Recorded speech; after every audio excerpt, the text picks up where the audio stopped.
2 hours later, George Chapman came home from work. He noticed the front door left open and the outhouse was smashed. He also found giant footprints in parts of the ground nearby. George Chapman called for his family and received no response. He noticed the tracks of his wife and children heading towards Ruby Creek.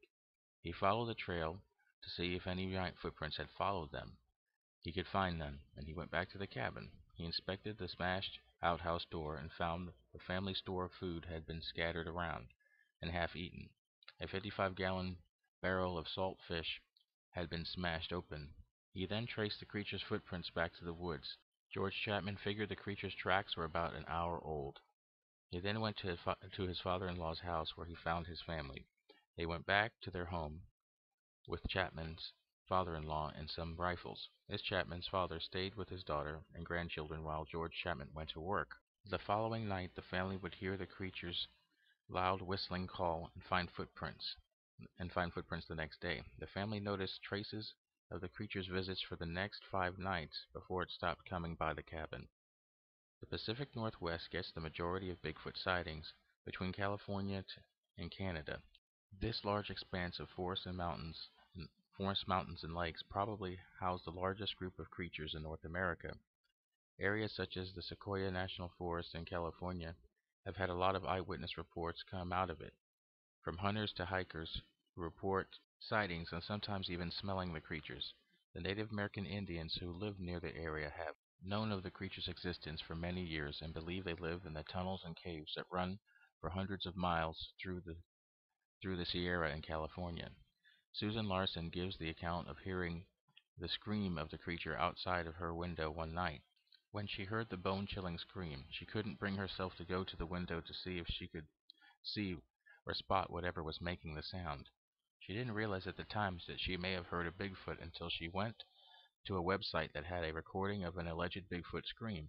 Upon listening to it, she recognized it as the same type of scream she had heard out by her window that night. Michael Russ, the owner and curator of the Bigfoot Discovery Museum near Santa Cruz, claims to have had an encounter with a Bigfoot creature when he was a kid camping with his parents near a creek in Humboldt County. He saw the creature looking down and staring at him. The creature went away when it heard his parents call out for him. Riggs didn't realize he had seen a Bigfoot until years later, when more stories and descriptions of the creature came out. After he retired as a graphic artist, he opened up the Bigfoot Museum to help further research on the subject. Another Bigfoot museum can be found in Oshopee, Florida. The official Skunk Ape Research Center was opened by David Shealy. Shealy's a skunk ape researcher that took video footage and pictures of a skunk ape in the Florida Everglades in 1997. The term skunk ape is used to describe the Bigfoot creatures living in the Everglades and throughout Florida swamps and woods. Shealy's museum is also a campground and has a mini zoo. They conduct eco-tours of the Everglades. Books and videos of Shealy's work are available as well as gift shop items that help support the museum. In 1936, near Lake Iliamna in Alaska, members from the Aleut tribe described a disturbing encounter that their 8-year-old daughter had had one day. The girl was accustomed to being left alone in the house when her parents ran errands. While she was playing on the kitchen floor, she heard movement outside that caught her attention. Looking outside, she saw 3 hairy man-like creatures. 2 of them went to the garbage dump and went rooting around for food. The other went towards the open door to the house. The girl noticed the creatures communicating by using soft whistling noises. The girl saw the creature put his hands on the top of the door and bend over to peer inside the cabin. When the creature looked into the cabin, the girl could smell a powerful, offensive odor that came from the beast. She then heard a loud whistling coming from the other creatures outside. The creature that was near her then stepped back and looked around, whistled back to the other creatures, and then turned and walked away. A few minutes later, the girl's parents came home. Likely the creatures sensed the parents' approach and left the area. British Columbia saw a smattering of short chance encounters with the Bigfoot creatures from the late 30s to the early 40s.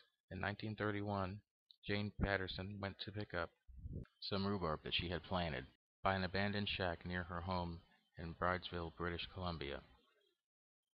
As she had come around the bush, she saw a large animal sitting on the ground 15 feet away from her. The creature was apparently picking the rhubarb from her garden. The creature then stood up, standing at a height of 6 foot. Miss Patterson let out a hello in surprise and slowly walked away as the creature watched her, and then she ran back home.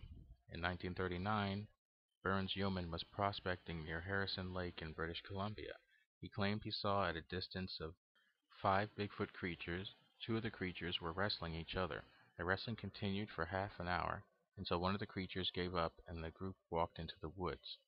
In 1941, Clayton Mack, an Indian from the Bellacoola tribe of British Columbia, saw a creature he mistook for a bear while navigating a boat along the coast near Quatna. When he sailed towards it, the creature looked at him, and Clayton realized it was not a bear, but a large, hairy, human-like creature. Clayton would watch it disappear into the woods. If a fraction of these accounts are true, there is no mistaking that a large human ape-like creature exists in the Pacific Northwest and probably also throughout other parts of the United States, Canada, and the world. Science will not acknowledge this without a body to catalog and quantify. Getting one would be a tall order. These creatures are fast and extremely strong and aggressive under certain circumstances. Finding an already dead body has proven unfruitful so far. The majority of those looking for these Bigfoot creatures don't carry weapons and therefore have no chance of producing uncontestable evidence. Only photos, videos, footprints, and their eyewitness accounts. DNA evidence could possibly confirm these creatures' existence to science, but so far the DNA evidence has been ignored. The accounts in this episode seem to give us a sense that they are natural creatures that forage for food, have family units, and they have a form of communication. If they are an unknown species of ape, we have a better chance of getting one eventually, one day, especially with the advances in technology. But if these creatures are paranormal in nature, a body probably will never be found. Thank you for your interest in this show, and may God bless and keep you. The Revelation 13 podcast is hosted by Mike Hopwood and is a podcast dedicated to the study of end-time events, news events, and ancient mysteries.